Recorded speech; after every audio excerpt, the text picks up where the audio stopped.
नमस्कार, आदाब, सत श्री अकाल, अस्सलाम वालेकुम वरहमतुल्लाहि वबरकातुह। दोस्तों और सीनियर्स हजरात, ये आज हमारे लिए बड़ी खुशी की बात है कि हैदराबाद की मुकद्दस और मुतबर्रक सरजमीन पर हमारे बीच भारत की वो महान हस्ती मौजूद हैं जिन्होंने हमेशा नफरत और सांप्रदायिक शक्तियों के खिलाफ एक मर्द आहन और एक आहनी दीवार की तरह काम किया है। चाहे वो बाबरी मस्जिद की शहादत से मुताल्लिक मामला रहा हो या फिर टाडा से मुताल्लिक मामला रहा हो, कांग्रेस पार्टी में रहते हुए जिस मजबूती के साथ आपने टाडा की मुखालिफत की और उस वक्त के तत्कालीन प्रधानमंत्री नरसिम्हा राव जी के साथ आंख में आंख डाल करके बात की और उनको कहा कि जिस तरह से टाडा की आड़ में बेगुनाहों और बेकसूरों को सताने का और फंसाने का काम हो रहा है, वो बहुत ही निंदनीय और शर्मनाक है। इससे कांग्रेस पार्टी की इमेज और कांग्रेस सरकार की इमेज खराब होती है। तो ये तारिक अनवर साहब की मोहब्बत और उनकी मेहनत और उनकी काविशों का नतीजा था कि टाडा जैसे कानून को अपनी सरकार में रहते हुए, जुमला गौर करिएगा, कि तारिक अनवर साहब ने वापस कराया। जब बाबरी मस्जिद शहीद हुई तो उस वक्त आपने तालकटोरा के मैदान में हजारों के मजमे को खिताब करते हुए उस वक्त के तत्कालीन प्रधानमंत्री नरसिम्हा राव जी को बुलाया और कहा कि आप इस बात को अश्योर कराइए कि आप बाबरी मस्जिद को वहीं पर दोबारा बनवाएंगे। और ये ऑल इंडिया कौमी तंजीम का तारीखी और ऐतिहासिक कारनामा था कि तत्कालीन प्रधानमंत्री आए और उन्होंने इस बात को अश्योर कराया। इसी तरह से जब शहाबुद्दीन साहब ने यौम जमहूरिया के बाइकॉट की कॉल दी तो तारिक अनवर साहब ने तमाम देशवासियों से और मोहब्बत प्रेम करने वाले लोगों से अपील की कि आप लोग आए और यौम जमहूरिया को मनाएं।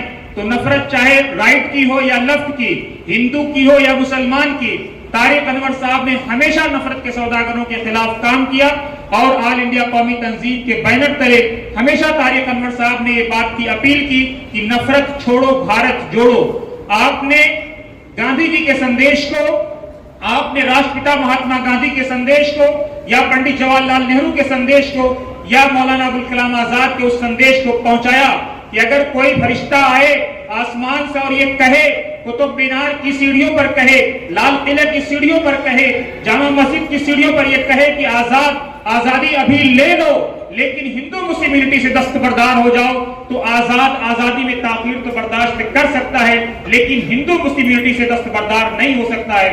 तो दोस्तों, ये जो भारत हमारा जो मुल्क है, हिंदू मुस्लिम इत्तेहाद, तमाम धर्मों का इत्तेहाद, ये इसका असेट है। लेकिन आज एक बार फिर कुछ सांप्रदायिक शक्तियां, कुछ सांप्रदायिक ताकतें, आप सब लोग जानते हैं कि किस तरह से वो हमारे भाईचारा के माहौल को, हमारी गंगा जमुनी माहौल को, हमारी सभ्यता को धूमिल करना चाहते हैं। तो 36 साल पहले शुरू की गई कौमी तंजीम, तब भी वही माहौल था और आज भी वही माहौल है। तारिक अनवर साहब ने उस जरूरत को समझा और पूरे देश में घूम घूम करके, चाहे वो हिंदुस्तान का कोई सूबा हो, कोई शहर हो, कोई जिला हो, कोई रियासत हो, हर जगह जाकर के आप लोगों से अपील कर रहे हैं कि अगर गांधी के मुल्क को बचाना है, अगर गांधी के अरमानों की लाज रखनी है, अगर अंबेडकर के अरमानों की लाज रखनी है, अगर सरदार पटेल के अरमानों की लाज रखनी है, तो इसलिए दोस्तों ऑल इंडिया कौमी तंजीम की एक बार फिर जरूरत महसूस हुई कि हम लोग आप लोगों के बीच में आए, क्योंकि हैदराबाद वो सरजमीन है जिसने हमेशा मोहब्बत का पैगाम दिया है, जिसने हमेशा अमन का पैगाम दिया है, जिसने हमेशा भाईचारे का पैगाम दिया है। जब इस मुल्क को जरूरत थी, लाल बहादुर शास्त्री जी को जब जरूरत थी दुश्मनों से लड़ने के लिए, तो सबसे बड़ा जो डोनेशन आजाद भारत का और इतिहास का जो डोनेशन दिया है वो हैदराबाद के लोगों ने दिया है, हैदराबाद के नवाबों ने दिया है। तो इसलिए हैदराबाद की अहमियत को कभी इग्नोर नहीं किया जा सकता है। जो लोग चाह करके भी यहाँ की सभ्यता को धूमिल करना चाहते हैं, यहाँ की सभ्यता को दूषित करना चाहते हैं, यहाँ के भाईचारे को खंडित करना चाहते हैं, मुझे यकीन है कि आप सब लोग मिलकर के उनको मुंहतोड़ जवाब देंगे और उनके आपस में लड़ाने के प्रयास का मुकाबला करेंगे। क्योंकि दोस्तों, जब मुल्क रहेगा, जब इसकी तहजीब रहेगी, जब इसकी सभ्यता रहेगी, जब इसका भाईचारा रहेगा, तो हम और आप रहेंगे। अगर मुल्क ही नहीं रहेगा तो हमारे और आपके रहने का कोई मतलब नहीं रह जाता है। इसलिए आज वक्त है मुल्क को बचाने का। आज बहुत सारे लोग हमारे भाई नहीं समझ रहे हैं अभी भी जरूरत है कि वो आंख को खोलें। आप तसव्वुर कीजिए, मैं आखिरी बात 2-3 मिनट में कहकर के अपनी बात खत्म करूंगा, कि आज जब मुसलमानों का नाम लेना जुर्म हो गया है, तो ऐसे वक्त में आजाद भारत में एक अकेला इंसान जिसका नाम राहुल गांधी है, वो हमेशा जब जुल्म होता है मुसलमानों पर, जब जुल्म होता है दलितों पर, जब जुल्म होता है ब्राह्मणों पर, तो एक एक का नाम लेके कहता है कि हमारे भाइयों पे जुल्म हो रहा है। जब आज के नॉर्थ ईस्ट में दंगे हुए तो राहुल गांधी ने कहा कि हमारे मुसलमान भाइयों को मारा जा रहा है, जलाया जा रहा है, उसके खिलाफ आवाज बुलंद की। जब हाथरस में दलित बेटी का अपमान हुआ तो राहुल गांधी ने आवाज बुलंद की। जब अभी हिजाब का मामला आया तो राहुल गांधी जी ने साफ कहा कि मां सरस्वती इनको ज्ञान दें कि किस तरह से ये लोग एक धर्म विशेष के लोगों पे कपड़े के अटैक कर रहे हैं। कोई भी आप पार्टी, कोई भी अपोजिशन का नेता नहीं बोला। इसलिए मैं आप लोगों से कहता हूं कि आप लोग समझिए कि वो कौन लोग हैं जो आपकी आवाज उठा रहे हैं, वो कौन लोग हैं जो आपको साथ लेके चलना चाहते हैं, वो कौन लोग हैं जो हिंदू मुस्लिम इत्तेहाद की बात कर रहे हैं, वो कौन लोग हैं जो आपको ये बता रहे हैं कि दुश्मन आपके सामने खड़ा है, उस दुश्मन का मुकाबला करो। अगर आज मुकाबला नहीं करोगे तो आने वाले कल आपकी नस्लें आपको माफ नहीं करेंगी।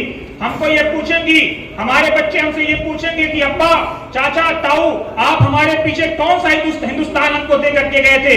वो हिंदुस्तान जो गांधी का था या वो हिंदुस्तान जिस गोडसे का था कि हे राम कहने वाले को जय श्री राम के कहने वाले ने गोलियां मार दी? वो कौन सा हिंदुस्तान आप दे करके गए थे? तो इसलिए अपने बच्चों की लाभ की खातिर इस बात को समझो मेरे अजीजों, मेरे भाइयों, मेरे दोस्तों, मेरे बुजुर्गों, कि ये वक्त है मुल्क को बचाने का, ये वक्त है इसकी सभ्यता को बचाने का।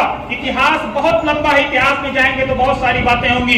इसलिए मौजूदा माहौल में जब सरकारी मसनदों से, सरकारी ओहदों से, वजारत उज़्मा से झूठ बोला जा रहा हो, हिंदुस्तान की सभ्यता को पूरी दुनिया में बदनाम करने का प्रयास हो रहा हो, हिटलरिज्म को प्रमोट किया जा रहा हो, और गोबल जो हिटलर का वजीर इत्तलाआत और नशरियात था, वो बार बार झूठ बोल करके लोगों को ये साबित करने का प्रयास कर रहा है कि जो झूठ है वही सच है। और एक नई टेक्नोलॉजी, एक नया टर्म इंट्रोड्यूस किया गया कि अल्ट्रा पोस्ट, अल्ट्रा ट्रूथ, तो उसको समझने की जरूरत है। इसलिए मेरे भाइयों, तारिक अनवर साहब ने जिस मुहिम को शुरू किया है, जिस अलग को जलाया है, मेरी आपसे अपील है कि आप सब लोग उसका साथ दें। और हम हर प्लेटफॉर्म पे मौजूद हैं, चाहे वो हमारी वेबसाइट हो आज इंडिया कौमी तंजीम .org, हमारा ट्विटर हैंडल इंडिया कौमी के नाम से है, कौमी तंजीम इंडिया, आपको मिल जाएगा। हमारा फेसबुक पेज है, हर जगह आप जाएं, जो भी आप मशवरा दे सकते हैं, जो भी आप राय दे सकते हैं। हम ये नहीं दावा करते हैं कि हम पूरी तरह से सही हैं, 100% हम वही काम कर ले जाएंगे जो आप चाहेंगे, लेकिन अपने हिस्से का काम हर एक को करना होगा, अपने हिस्से का दिया हर एक को जलाना होगा। जातिवाद, संप्रदायवाद, नफरत, द्वेष, दुई, ये हमारी जड़ों को खोखला कर देगा। आज एक देखिए जिस तरह से हम सब लोग आपस में बटे हुए थे, अब सब लोगों को एक होने की जरूरत है। वो तमाम लोग जो इन मनवादियों से नफरत करते हैं, उनको एक प्लेटफॉर्म पे आने की जरूरत है। और हमें आशा ही नहीं, पूर्ण विश्वास है कि अगर आप लोगों ने एक बार दृढ़ निश्चय कर लिया तो ये मुट्ठी भर लोग जो लोगों को लिंचिंग करते हैं, ये मुट्ठी भर लोग जो हिजाब के नाम पर लोगों को दंगा करने का प्रयास करते हैं, ये मुट्ठी भर लोग जो हमारे संविधान को जलाने का प्रयास कर रहे हैं, और शर्म और अफसोस इस बात पर आती है कि ये मुट्ठी भर लोग गांधी की तस्वीरों पर अब गोली भी मार रहे हैं। अब इसके बाद क्या बचा है? अब आप सोच सकते हैं इसके बाद कुछ नहीं बचा है। वो आदमी जो एक लाठी और एक धोती में पूरे मुल्क को आजाद कराया था, इसकी तस्वीरों को गोलियों से भूना जा रहा है। इसके बाद मेरे अजीजों कुछ और कहने के लिए नहीं बचता है। इसलिए मेरी आपसे विनती है, हाथ जोड़ करके विनती है कि आप सब लोग कौमी तंजीम के साथ जुड़े। हमें हर तरह से आपके सहयोग की जरूरत है। जहां भी आपको लगता है कि हम आपके काम आ सकते हैं, आप हमारे ईमेल आईडी पर, हमारे फोन नंबर पर, हमारी वेबसाइट पर कहीं भी जाकर के आप हमसे कांटेक्ट कर सकते हैं। और मालिक ने चाहा तो इंशाअल्लाह हम आपके साथ खड़े होंगे, पूरी ताकत के साथ खड़े होंगे, जितनी भी ताकत है। जय हिंद, जय भारत, जय संविधान।